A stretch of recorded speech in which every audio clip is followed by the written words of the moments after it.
How you approach the Rubik's Cube, I really start thinking, I've started believing that that's how people approach their life.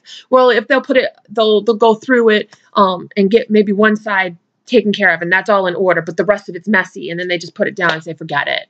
And I think that's how a lot of us are living nowadays, is where we try to do our best to make sense of one thing, and as long as that's okay, that's what we anchor to. The problem with that is that eventually that orderly side is gonna get messed up. And what do you do in the midst of chaos? Do you try to solve for, if the white side or the orange side is orderly? Do you try to solve for the yellow side, or do you hold on to the Rubik's Cube and just stare at the orange side that's already in order and just disregard the rest of the mess? And that's dangerous because that mess is there. And eventually you're going to want to clean up. You're going to want to make it make sense. You're not going to know what to do.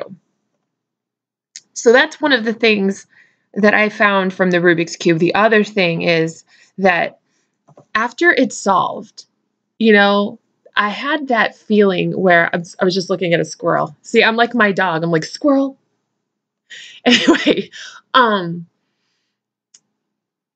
once we get the Rubik's Cube together and it's solved, it's pretty and it's orderly and it's nice and neat. And there is this strong drive to go screw it up.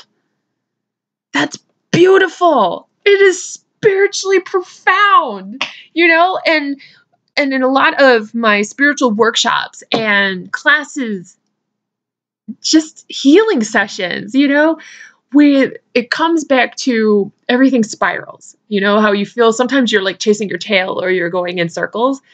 It's brilliant because here's this nice compartmentalized cube, which I don't have because I think Liam has it in his backpack and I really wanted the actual tangible cube. So I'll just hold it here.